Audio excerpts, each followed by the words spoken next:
আবারও ভাঙড়ে আক্রান্ত আইএসএফ কর্মী, তৃণমূলের হাতে আক্রান্ত আইএসএফ কর্মী। হাতিশালা 6 লেনের ঘটনা। একেবারে আইএসএফ কর্মী দাবি করছেন যে তৃণমূল কংগ্রেসের কিছু দুষ্কৃতী তারা হাতিশালা 6 লেনে তাকে বেধড়ক মারধর করে। আর এই বিষয়ে আইএসএফ কর্মী বলেন যে তৃণমূলের কয়েকজন কর্মী তাকে জিজ্ঞাসা করে যে দীর্ঘদিন আইএসএফ করছেন এবং হাতিশালা আসাতে বেধড়ক মারধর করে এই আইএসএফ কর্মীকে। আইএসএফ কর্মীর বাড়ি ভাঙড় 2 নম্বর ব্লকের বেওতা 2 নম্বর অঞ্চলের ওয়ারি 46 নম্বর বুথে। তিনি 6 লেনে আসলে আইএসএফ কর্মীকে বেধড়ক মারধর করে তৃণমূল কর্মী। আর সম্পূর্ণ বিষয়টি অস্বীকার করছেন তৃণমূল নেতা শামীম উদ্দিন। আমাকে খুব মারলো। কারা মারলো? টিএমসির লোক মারলো, মনিরুল টুল সব মারলো। তাদেরকে চেনেন যারা মেরেছে? হ্যাঁ চিনি সবাইকে। ওই টাইমটা দেখতে পাইনি শামীমের অফিসের সামনে। ওই টাইমে পুলিশও ছিল, পুলিশও কিছু বলিনি। উনি যে অভিযোগটা করেছে যে তৃণমূলের অফিসের সামনে, আমার অফিসের সামনে, দলের অফিসের সামনে বা আমাদের তৃণমূলের লোকজন মারধর করে, সম্পূর্ণ ভিত্তিহীন। আমাকে যে যা পেরেছে পিছনে লাঠি টাঠি মেরেছে, আমাকে মেরেছে, অনেক লোক মেরেছে। ওখানে অনেক লোক ছিল। কতজন তবু? ওখানে ছিল মনে করো 20-25 জন ছিল। যারা মেরেছে সব টিএমসির সব। আপনাকে মারার কারণ? আমাকে মারার কারণ আমাকে বলছে তুই আইএসএফ করিস কেন, তুই আইএসএফ করিস, তুই এখানে আইএসএফ করতে পারবি না বলে আমাকে খুব মারলো। আমাকে যে কি মারলো, আমি দাঁড়াতে পারছি না। মানে এতটুকু পরিমাণ আমাকে মারলো। আমার মেরে পাঞ্জাবি ছিঁড়ে দিয়েছে। বলছে তুই আইএসএফ করবি না বল। আমাকে পায়ে দিয়ে বলছে 4-5 জন মিলে বলছে বল তুই আইএসএফ করবি না, তুই আইএসএফ করবি না। আমি ও কথা বলি না বলে আমাকে আরো মারলো। পিছন দিয়ে একটা লাথি মারলো, কোমর তো তুলতে পারছি না। আমাকে খুব মেরেছে। আমার বাড়ি ওয়ারি। আপনি ওয়ারি বাড়ি, আপনার হাতিশালায় এসে মারলো কেন? কোনো আপনার পারিবারিক কোনো সমস্যা? আমার পারিবারিক কোনো সমস্যা নেই, ওই খালি একটাই কথা বলে আমাকে মারলো, এইখানকার ছেলে আইএসএফ করে। আইএসএফ করার অপরাধে? হ্যাঁ, আমাকে এইভাবে গালাগালি করেই বলেছে এইখানকার ছেলে আইএসএফ করে, মারে ফেললাম। আর এই কথা বলেই আমাকে মেরেছে। আচ্ছা, এটা কোথায় মারলো? আমাকে মেরেছে শামীমের অফিসের পাশেই মেরেছে। আমার গা হাত পা কাঁপতেছে, আমি কথা বলতে পারছি না। লিখিত অভিযোগ করবেন?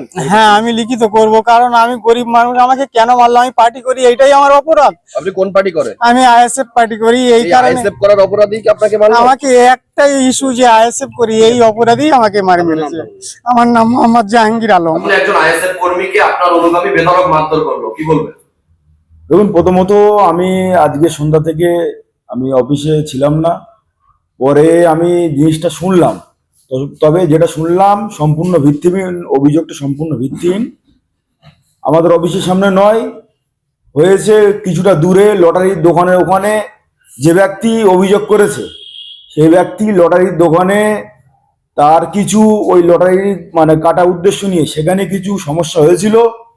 সেখানে লটারিদারদের সঙ্গে বা এলাকার অন্যান্য যারা ছিল, আমি বলতে পারবো না কারা, তাদের সঙ্গে বাকবিতণ্ডা হয়। সেখানে নাকি ধাক্কাধুক্কি হয়েছে শুনেছি। তবে উনি যে অভিযোগটা করেছে যে তৃণমূলের অফিসের সামনে, আমার অফিসের সামনে, দলের অফিসের সামনে বা আমাদের তৃণমূলের লোকজন মারধর করে, সম্পূর্ণ ভিত্তিহীন। আমার ভাইটার ওয়ারি 46 নম্বর বুথে বাড়ি। এবারে আমাকে ফোন করলো যে ভাই কোথায় আছে। আমি বললাম 6 লেনে। তা চাটা খাই একসঙ্গে, সন্ধ্যেবেলা আরো একাধিক ছেলে পেলে আমাদের থাকে। এবার হঠাৎ বলে ফোন করছে, বলে আমাকে মারধর করছে। কোথায় মারধর করছে? 6 লেনে। কারা? বলে না, শামীমের পার্টি অফিসের সামনে। হাউ করে কাঁদছে।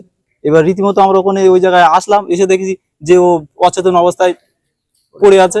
এবার ওখান থেকে নিয়ে তাড়াতাড়ি করে হসপিটালে আসলাম। ওকে জিজ্ঞাসা করলাম যে কি হয়েছে, কারা মেরেছে।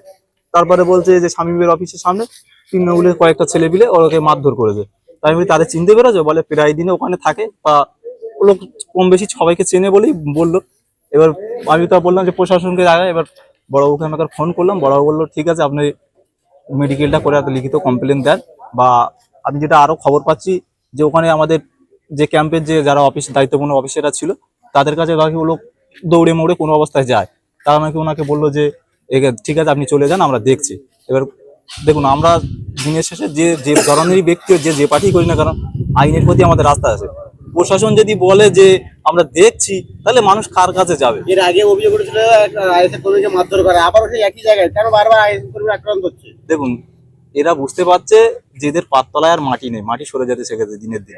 ঠিক আছে, নওশাদ সিদ্দিক যেভাবে বাংলায় সংগঠন বাড়াচ্ছে, আপনারা সোশ্যাল মিডিয়াতে কাজ করেন, আপনারাও দেখেছেন। ভাঙড় নাই, টোটাল ওয়েস্ট বেঙ্গলে কন্টিনিউ কোনো না কোনো জায়গায় তৃণমূল বিজেপি ছেড়ে আইএসএফ এ জয়েন। এই ব্যথাটা ওরা নিতে পারছে না যে নওশাদ সিদ্দিকী আগামী দিনে কিছু করবে, এই চিন্তা ভাবনা ওদের, এই ভয় ওদের মধ্যে ঢুকে গেছে।